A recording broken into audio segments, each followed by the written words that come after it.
সবাইকে জানাই good morning. এখন ঘড়িতে 4:20 আমাদের dream team tour and adventure চ্যানেলের আবারও একটি নতুন ভিডিওতে আপনাদের সকলকে স্বাগত জানাই। আমরা কাল টেন্ট খাটিয়ে রাত কাটিয়েছিলাম। আজ ভোর ভোর আমরা সবাই উঠে পড়েছি। এই হলো আমাদের টেন্ট। আমাদের এখানে অলরেডি চা চলছে, চা খাওয়া দাওয়া হবে, একটু জল গরমও চলছে। তারপর আমরা যে যার মতন এবার ফ্রেশ হব, রেডি হব, জিনিসপত্র গুছাবো, আবার বেরিয়ে যাব। আজ আমাদের উদ্দেশ্য গোপালপুর সি বিচ। তার আগে আমরা দেখে নেব তারাতারিণী টেম্পল, ওটা ভিজিট করব। তারপর ওখান থেকে বেরিয়ে যাব গোপালপুর সি বিচ। আমরা আজকে খুব ভোর ভোর উঠেছি, নিজেদেরকে রেডি হতে হবে, জিনিসপত্র গুছাতে হবে। এখানে আমাদের জল গরম চলছে এবং সাথে চাও হবে।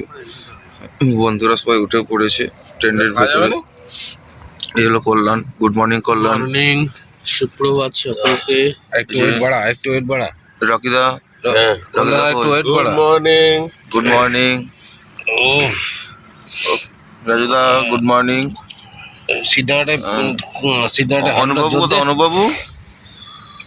অনুবাবু ঘুমাচ্ছে।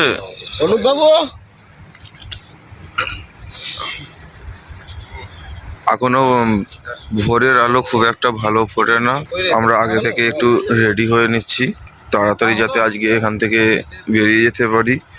কারণ আজ আমাদের টার্গেট আছে এখান থেকে বেরিয়ে আগে তারাতারিণী টেম্পলটা ভিজিট করার। কারণ কাল আমরা 80 কিলোমিটারের পথ মাইনাসে রান করছি, সেটা আজকে কভারেজ করতে হবে। নমস্কার, আমি কল্যাণ। আবার একটি নতুন সকাল পেয়েছি আমরা। এই নতুন সকালে মিষ্টি সুপ্রভাত দিয়ে শুরু করছি আজকের পথ চলা। দেখতেই পাচ্ছেন প্রচুর কুয়াশা, এখনও আবহাওয়া পরিষ্কার হয় না। আমরা তাঁবু গুছিয়ে নিয়েছি, আমরা একেবারে প্রস্তুত এবার রাস্তায় নামার জন্য।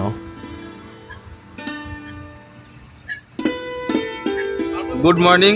আমরা সবাই রেডি হয়ে গেছি। এখন 6:30 বাজে। আমরা খুব ভোর ভোর আজকে উঠেছিলাম, উঠে যে যার মতন সে তার ফ্রেশ হয়ে গেছি। আর আমরা তো কাল রাত কাটিয়েছিলাম এখানে, টেন্ট কাটিয়েছিলাম। যাই হোক, আমাদের রাতটা কোনো অসুবিধা হয়নি। এখানে এক দাদা খুব হেল্প করেছিল, সেই জন্যে আমাদের খুব সুবিধা হয়েছে। আমরা এই গ্যারেজেই রাত কাটিয়েছি খুব ভালোভাবেই। আর আমাদের গাড়িগুলো খুব সুন্দরভাবে সাজানো রয়েছে আর সব রেডি হয়ে গেছে। গাড়িগুলো কোল্ড স্টার্ট করে দেওয়া হয়েছে আর বন্ধু বান্ধবরা সব রেডি। আমি একটু পরিচয়টা দিয়ে দেবো, তার আগে একটুখানি বলে দিই। আজ আমরা ঘুরে দেখব বেশ কিছু স্পট। যেমন আজ সকালেই এখান থেকেই ফার্স্ট মর্নিংয়ে বেরিয়েই প্রথম ভিজিট করব তারাতারিণী টেম্পল, যার দূরত্ব এখান থেকে 120 কিলোমিটার। তার মাঝে আমরা দাঁড়াবো, একটু টি ব্রেক করবো। এখানে রয়েছে রকিদা আর রাজুদা, এনারা দুজন এই গাড়িটা অপারেট করছে। Honda deo 100 pillion রাজুদা। এই গাড়িতে রয়েছে আমি আর কল্যাণ, হন্ডা এক্সব্লেড 160। আমি প্লিয়নের কাজ করছি, কল্যাণ রাইডার। আর এই গাড়িতে রয়েছে অরূপবাবু আর অনুপবাবু, হন্ডা সিবি সাইন 125 রাইড করছে অরূপবাবু, প্লিয়নে রয়েছে অনুপবাবু। এই হচ্ছে যে আমাদের পরিচয় দিয়ে দিলাম। আমরা আর এখান থেকে বেশি দেরি করব না, খুব তাড়াতাড়ি বেরিয়ে যাব। যাই হোক, রাস্তায় বেরিয়ে কথা হবে। আমরা এখন রাস্তায় নেমে পড়েছি। আমরা এই রাস্তা ধরে সোজা এগোতে থাকবো। আমরা যেহেতু রাতে টেন্ট কাটিয়েছিলাম, আমরা একটা জায়গা দেখে একটু দাঁড়াবো, একটু টি ব্রেক করবো, আর একটু নিজেরাও ফ্রেশ হবো। আর বাঁ দিকে দেখুন সানরাইজটা কি সুন্দর লাগছে। আর এই দৃশ্যগুলো তো দেখার জন্যে আমরা এই ভোর ভোর উঠে গাড়ি রাইড করা। সামনে বাম্পার আছে, গরু একটু সাবধানে। যাই হোক, আমরা এখান থেকে সোজা স্ট্রেট বেরিয়ে যাব। আমরা সার্ভিস রোড ছেড়ে মেন NH-16 ধরে সোজা রওনা দেবো মা তারাতারিণীর মন্দিরের উদ্দেশ্যে। আমরা তো বাড়িতে থাকলে সূর্য ওঠা দেখাই হয় না। আজকে একটু বেড়াতে বেরিয়েছি কয়েকটা দিনের জন্য। জাস্ট দেখুন সূর্যটা কি সুন্দর লাগছে।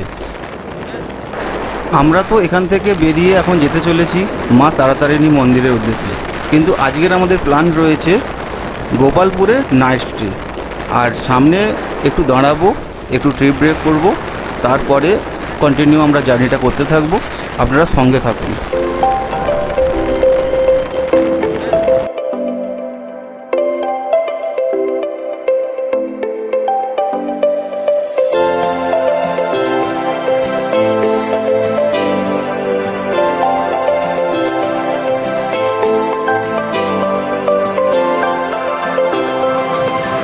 আমরা এখন একটা জায়গায় দাঁড়িয়েছি, একটা পেট্রোল পাম্পের সামনে। একটু টি ব্রেক চলছে। আমরা সবাই এখানে বসে একটু চা খাচ্ছি। এখানে একটু নিজেরা ফ্রেশ হয়ে গেলাম, কারণ কালকে রাতে যেহেতু আমরা ট্রেনে রাত কাটিয়েছিলাম, আজকে সকালে উঠে খুব একটা ফ্রেশ হতে পারি না বলে এখানে একটু দাঁড়িয়ে মুখ হাত ধুয়ে চা খেয়ে এবারে আমরা বেরিয়ে যাব। সামনে আমাদের ক্যাপ্টেন রকিদার গাড়ি যাচ্ছে। হাই রকিদা, হাই রাজুদা, কেমন লাগছে গো? চলো ঠিক আছে, ওকে, আমরা সামনের দিকে এগোই। আমাদের গাড়িগুলো খুব সুন্দর একের পর এক ছুটে চলেছে।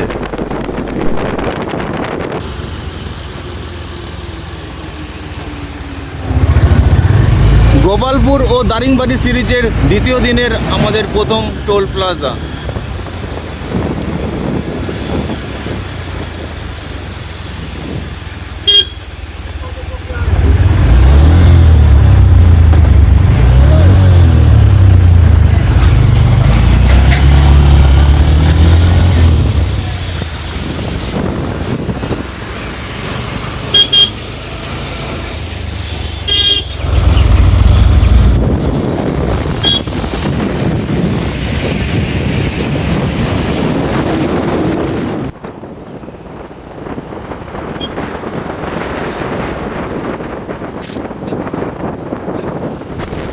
কেমন লাগছে গো? ভালো লাগছে তো? হন্ডা সিভি সাইন নিয়ে আসছে অনুপদা। আমাদের গাড়ি খুব সুন্দর যাচ্ছে, দারুণ এনজয় করছি। চলো আমরা এইভাবেই এগোতে থাকবো।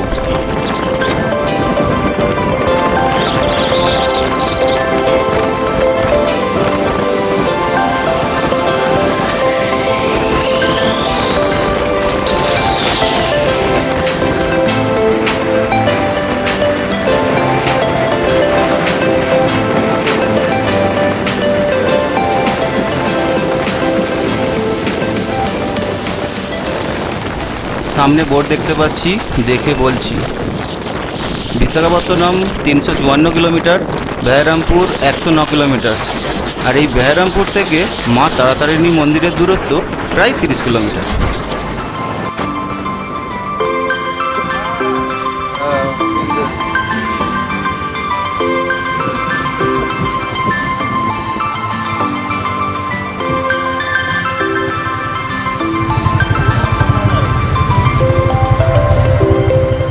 পাহাড়ি অঞ্চলে এই একটা মজা। দেখুন না, দূরের পাহাড়টি কখন কাছেই চলে আসছে, আবার কখন কাছ থেকে দূরে চলে যাচ্ছে। কি সুন্দর লাগছে তাই না? সামনে কত সুন্দর রাস্তা, দেখুন, ঝাঁ চকচকে রাস্তা।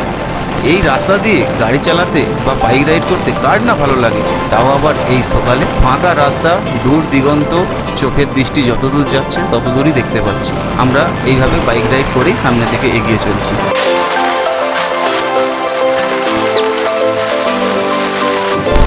এখন ঘড়ি বলছে সকাল 9:04। আর সামনে খুব বড় টার্নিং রয়েছে। আমরা এখানে একটু ধীরে সাবধানে গাড়ি চালাবো। সামনে ট্র্যাকও রয়েছে। যদিও রাস্তায় খুব একটা গাড়ির সংখ্যা নেই, আমরা খুব ভালোভাবেই যাচ্ছি, তবে যেতে কোনো অসুবিধা একদম হচ্ছে না। আর আমরা যে রাস্তা ধরে এগোচ্ছি এটা আপের রাস্তা, আর ওই যে দূরে যে রাস্তাটা দেখতে পাচ্ছেন পাহাড় কেটে রাস্তা, ওইটা ডাউনের রাস্তা।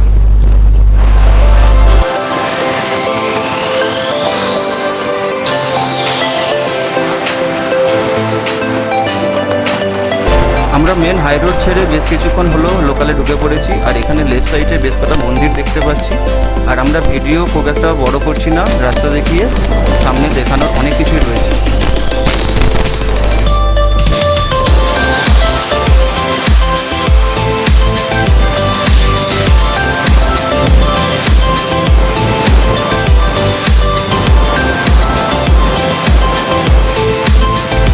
আমরা অলরেডি মন্দিরের এলাকায় ঢুকে পড়েছি। সামনে ডান দিকে উঁচু পাহাড়ের যে টিলাটি দেখতে পাচ্ছেন ওটাই মেন মন্দির। আমরা এখানে একটু দাঁড়াবো ফটো সেশন করার জন্য।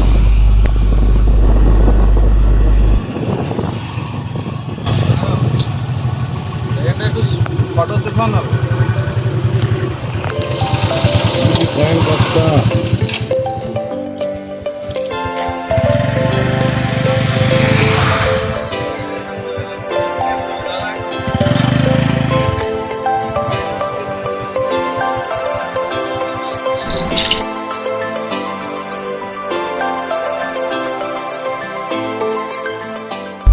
আমরা যে ব্রিজের উপর দিয়ে যাচ্ছি এই ব্রিজটি রসিকোল্লা নদীর ওপরেই রয়েছে, আর এই রসিকোল্লা নদীর তীরেই মা তারাতারিণী মন্দির অবস্থিত।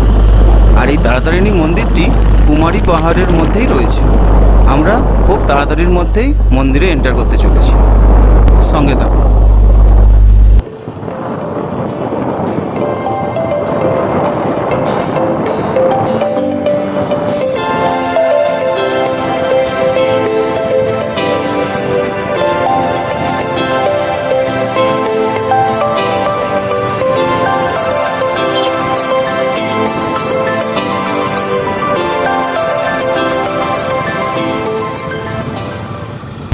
আমরা মেন রোড থেকে সেই আঁকামাকা পথ অতিক্রম করে মন্দিরের একদম কাছেই পৌঁছে গেছি। এখানে দেখতে পাচ্ছি বেশ ভালোই পর্যটন এসেছে, কারণ গাড়ির সংখ্যা বেশ ভালোই আছে। আর রাইট সাইডে দেখতেই পাচ্ছি বেশ ভালোই দোকানপাটও রয়েছে। এবার আমরা খালি জাস্ট গাড়িটা একটা জায়গা থেকে পার্কিং করব, তারপরেই মন্দিরের উদ্দেশ্যে রওনা দেব। আমরা মা তারাতারিণী টেম্পলের কাছে এসে পৌঁছেছি। আমরা গাড়িটা পার্কিংয়ের জন্য এই জায়গাটায় আসলাম, গাড়িগুলো সব পার্কিং করে দিলাম। গাড়ি পার্কিং এক একটা গাড়ি 20 টাকা করে নিচ্ছে। আর এই সাইডে রয়েছে রোপওয়ে, যেটা পাহাড়ের উপরে যেতে হবে ওই টেম্পলের কাছে। ওই টেম্পলটা ভিজিট করতে হলে রোপওয়ে ব্যবহার যদি করেন তার জন্য 65 টাকা করে লাগছে, একজনের 65 টাকা। মন্দিরে গেলে আমরা দেখতে পাবো, ওখানে যদি কোনো চার্জেস লেগে থাকে তাহলে জানাবো, আমরা মন্দিরটা ভিজিট করব এবং আপনাদেরকে দেখাবো। চলুন আমরা এবার রোপওয়ে একটু অ্যাডভেঞ্চার করব, আপনাদেরকেও দেখাবো। আমরা তারাতারিণী টেম্পলে যাওয়ার জন্য প্রস্তুত। আর মন্দিরে যারা পুজো দিতে চান এই সব দোকান থেকে পূজার ডালি নিতে পারবেন। এই হলো রোপওয়ের এন্ট্রি গেট।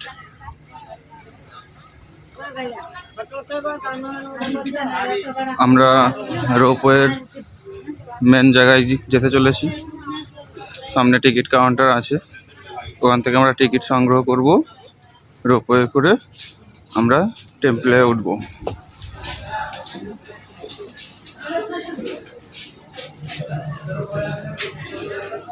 এই হলো টিকিট কাউন্টার।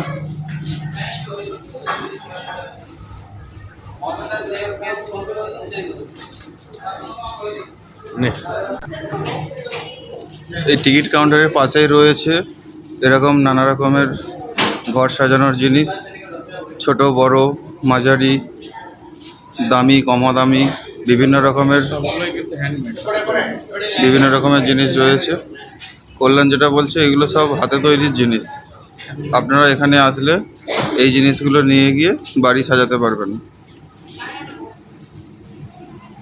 বাচ্চাদের খেলার জিনিস আরও রয়েছে।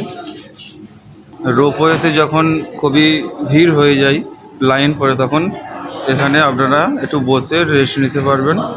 এখানে চেয়ার দেওয়া আছে, এখানে কিছু খেতে চাইলে খাবারও পাওয়া যাবে। চা কফি আপনারা পেয়ে যাবেন এবং একটু বসে বিশ্রাম নিতে পারবেন।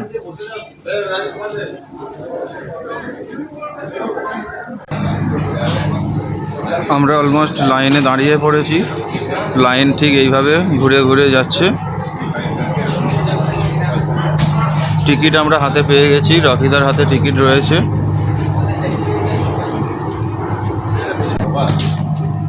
আমরা সব লাইনের মধ্যে বসে পড়েছি, একটার পর একটা এবার যেতে থাকবে।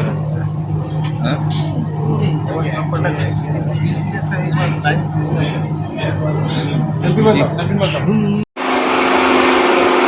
এই হলো রোপওয়ে। আমরা একদম রোপওয়ের এন্ট্রি পয়েন্টে চলে এসেছি। আর এই হলো 2 নম্বর রোপওয়ের বগি। আমরা এই রোপওয়েটা চড়েই ওপরে উঠব। মা তারাতারিণী রোপওয়ে। রোপওয়ের মধ্যে লেখাই রয়েছে ইংলিশে এবং ওড়িয়ায়, দুটো ভাষাতেই লেখা রয়েছে। আমরা ঠিক যাব একদম সেই ওপরে।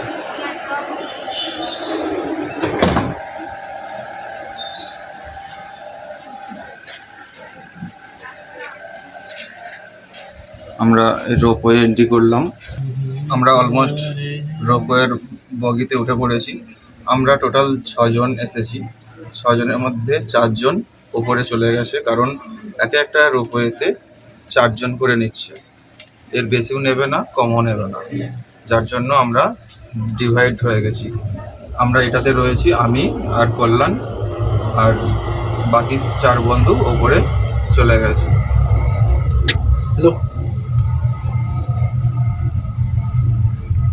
আমরা এই মুহূর্তে রোপওয়ে অ্যাডভেঞ্চার করছি। দারুণ একটা অভিজ্ঞতা ফিল করছি। আপনাদেরকে একটু পেছনটা দেখাচ্ছি। আমরা ঠিক এইভাবেই উপরে উঠছি। আর চারি সাইডটা একটু দেখুন, পাহাড় আর জঙ্গল। উপর থেকে নিচেটা ঠিক এরকমটাই লাগছে। তবে ওয়েদারের সঙ্গে পরিবেশটা একসাথে ম্যাচ করছে না, কারণ একটু হালকা কুয়াশা কুয়াশা ভাব, একদম ক্লিয়ারলি ওয়েদার না। আরও ভালো বোঝা যেত। 2 সাইডেই ঠিক এরকম পাহাড়ের মধ্যে ঘন জঙ্গল। এই সাইডটাতেও ঘন জঙ্গল, মাঝখান দিয়ে রোপওয়ের রাস্তা। আমরা ঠিক এইভাবেই যেতে চলেছি।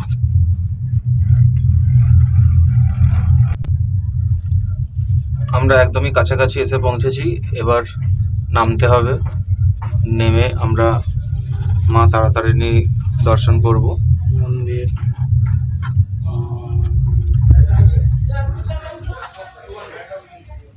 আমরা উপরে পৌঁছে গেছি। এবার আমাদের নামতে হবে। আমাদের প্রচুর রীতিমতো ঘাম দিচ্ছে। তবে এখানে টেম্পারেচার কিন্তু বেশ ভালোই, রীতিমতো ঘাম হচ্ছে।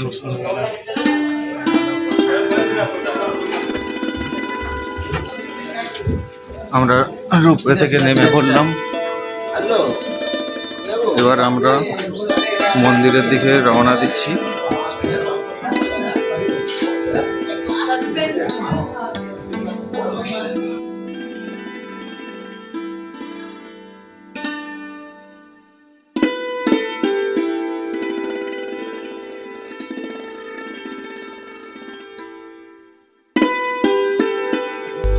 আমরা মন্দিরের মেন চাতালে এসে পৌঁছে গেছি। আর এই রাইট সাইডে যে ভিউ পয়েন্টটা রয়েছে, আমরা একটু এই ভিউ পয়েন্টটা ঘুরে দেখব, তার সাথে আপনাদেরকেও ঘুরে দেখাবো। চলুন। আর এখানে দেখতে পাচ্ছি যে বেশ কিছু দোকানপাট রয়েছে, ঘর সাজানোর জিনিস বলুন। আপনারা যদি মনে করেন এখান থেকে শোপিস হিসাবে বাড়িতে নিয়ে যেতে পারেন। আর এই সাইডটা দেখুন, ভিউ ওয়াও। এই যে সামনে যে ব্রিজটা দেখতে পাচ্ছেন, এই ব্রিজটা জাস্ট কিছুক্ষণ আগেই আমরা অতিক্রম করেই আসলাম, সেটা তো আপনারা দেখতেই পেলেন। আর এখান থেকে জাস্ট ওপাশের সিনটা একটু দেখবো। চলুন। এপাশের যে দৃশ্যটা দেখছি, জাস্ট কোনো কথা হবে না, মানে কোনো তুলনা নেই।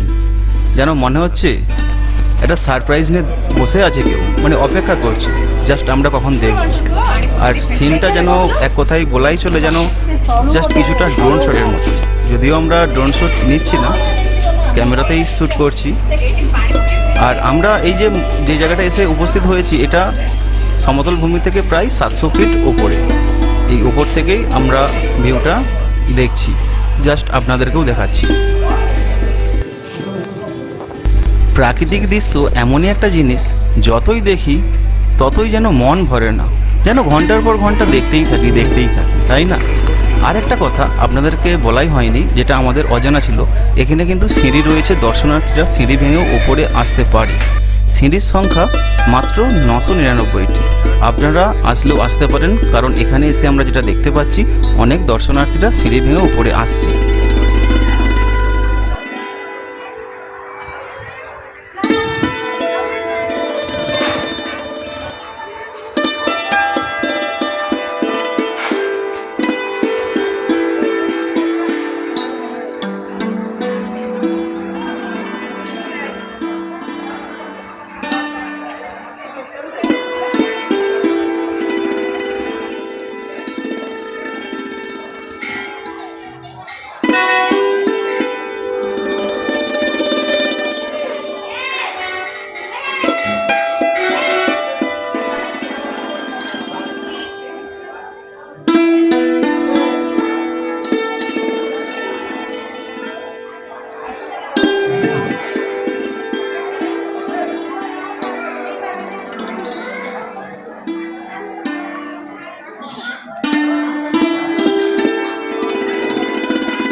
চলুন একটু এদিকটা ঘুরে দেখি। এদিকে অনেকে প্রদীপ জ্বালছে দেখতে পাচ্ছি, বেশ অনেক ভক্তরাই এখানে এসেছে, প্রদীপ জ্বালাচ্ছে, যে যার মনের কামনা বলুন বা মঙ্গল কামনাই বলুন জানাচ্ছে। আর এই সাইডটা দেখতে পাচ্ছি আমাদের টিমের মেম্বাররা একটু দূরে দাঁড়িয়ে রয়েছে। আর এই মন্দিরটি বিশাল বড় একটা এলাকা নিয়ে তৈরি, 180 একর জায়গা নিয়ে এই মন্দিরটি স্থাপন করা হয়েছে। আর এই যে রাউন্ড ফিগারে যে গেটটা দেখতে পাচ্ছেন, এটাই মন্দিরের মেন গেট। দেখতেই পাচ্ছেন কিছুটা সিঁড়ি ভেঙে আমরা উপরে উঠবো, আবার ওপাশে সিঁড়ি আছে ডাউন। আর এই সাইডটা যেটা দেখতে পাচ্ছি, সামনে পুজোর সামগ্রী বেশ কিছু দোকানপাট রয়েছে, বিক্রি হচ্ছে। আর এই যে গাছটি দেখতে পাচ্ছেন, এটাও ওই দড়ি বলুন বা ডুরি বলুন বেঁধে যে যার মনের কামনা বলুন বা মনস্কামনা পূর্ণ করছে। চলুন এবার যাওয়া যাক মেন মন্দিরের পথে। এই যে রাউন্ড যে গেটটা দেখতে পাচ্ছেন, এটাই মন্দিরের মেন গেট। এখান থেকে মন্দিরটা দেখুন, জাস্ট এক কথায় ওয়াও লাগছে। উড়িষ্যায় আমরা অনেক জায়গায় ঘুরেছি, অনেক মন্দির দর্শন করেছি, কিন্তু প্রত্যেকটা মন্দিরের ডিজাইন খুব সুন্দর, ঠিক এই রকমটাই এই মন্দিরটাতেও ডিজাইনটা সেই রকমটাই লাগছে। মন্দিরের গেটের সামনে বেশ দর্শনার্থীর ভিড় জমেছে। প্রত্যেকটা মন্দিরে ঢোকার সময় যেমন নিয়মকানুন থাকে, ঠিক এখানেও একই রকম, সবাই যে যার মতন জুতো খুলে প্রবেশ করছে। আমরাও সেরকমটাই অবলম্বন করেই চলছি। আমাদের টিমের মেম্বার অনুপদা আমাদের সামনে এগিয়ে চলেছে ভিড় থেকে। আমরা অনুপদার কিছু কিছু সামনের দিকে এগোচ্ছি। অনুপদাকে বেশ ভালোই লাগছে, সানগ্লাসটা চোখে লাগা। সামনে যে ঘরটি দেখতে পাচ্ছি, এটি প্রসাদ সংগ্রহ করার ঘর। 20 টাকার বিনিময়ে আপনি প্রসাদ সংগ্রহ করতে পারেন এবং মন চাইলে বাড়ির জন্য নিয়ে যেতে পারেন। এই সাইডে দেখতে পাচ্ছি যে মন্দিরটি, এটি বাবা শিবের মন্দির। শিবের মন্দিরের সামনে আমরা সব জায়গায় দেখতে পাই নন্দীজি বিরাজমান, এখানেও ঠিক সেরকমটাই রয়েছে। সামনে বড় একটি ঘন্টা রয়েছে, অনেকে ঘন্টা বাজিয়ে যে যার মতন মনস্কামনা পূর্ণ করছে। আর আজকের ওয়েদারটা খুব সুন্দর, তালে তাল মিলিয়েছে, ওয়েদারের সঙ্গে খাপ খেয়ে গেছে।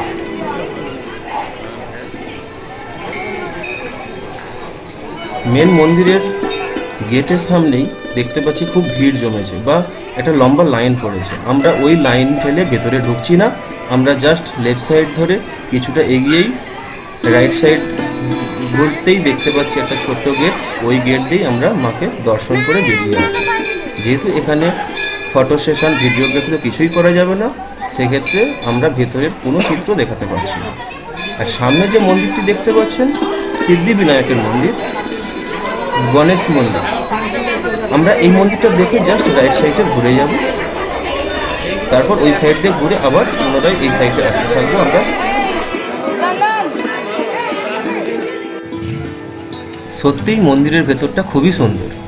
দুটি পাথরের মূর্তি রয়েছে, তারা এবং তারিণীর। এই মন্দির চত্বরে মেন মন্দির তো রয়েছে এবং মন্দিরের চার কোণে চারটি ছোট ছোট মন্দির রয়েছে। এই যে মন্দিরটি দেখতে পাচ্ছেন এটা নারায়ণ মন্দির। এর আগে দুটো মন্দির দেখলেন, শিব মন্দির এবং সিদ্ধিবিনায়কের মন্দির। আর এই যে মন্দিরটা দেখছি এটি নারায়ণ মন্দির। মন্দিরের ডিজাইনটা দেখতেই পাচ্ছেন খুবই সুন্দর। এরকম সেম চারটি যে মন্দির রয়েছে একই রকম ডিজাইনের তৈরি। ভেতরটা অন্ধকারের জন্য খুব একটা ভালো দেখা যাচ্ছে না, আমরা মন্দিরের বাইরের চত্বরটাই ভালোভাবে দেখালাম।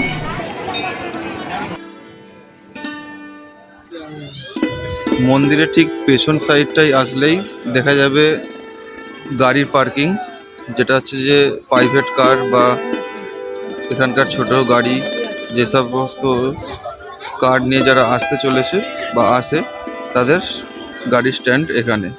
কিন্তু এখানে যেটা দেখছি বাইক অ্যালাউড নেই বলছে, কিন্তু এখানকার পুরোহিত বা স্থানীয় মানুষরা আসছে।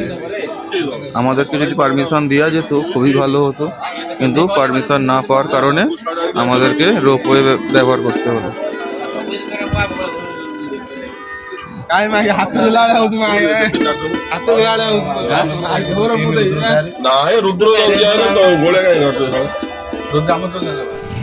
আমরা অলরেডি তিনটে মন্দির দেখে ফেলেছি। এই মন্দিরটি 4 নম্বর মন্দির। এই মন্দিরটি হলো বিষ্ণুর মন্দির। প্রত্যেকটি মন্দির একই রকমই দেখতে। আমরা তো এতক্ষণ মন্দিরটা দেখলাম চারি সাইডে ঘুরে। পুরানো কাঠামো ভেঙে পুনরায় নতুন কাঠামোতে তৈরি করা হয় খুব সম্ভবত 2005 সালে। এই মন্দিরের খোলা এবং বন্ধের টাইম সকাল 6টা থেকে রাত্রি 8টা পর্যন্ত। আর এই সাইডে দেখুন কি সুন্দর হোমযজ্ঞ চলছে।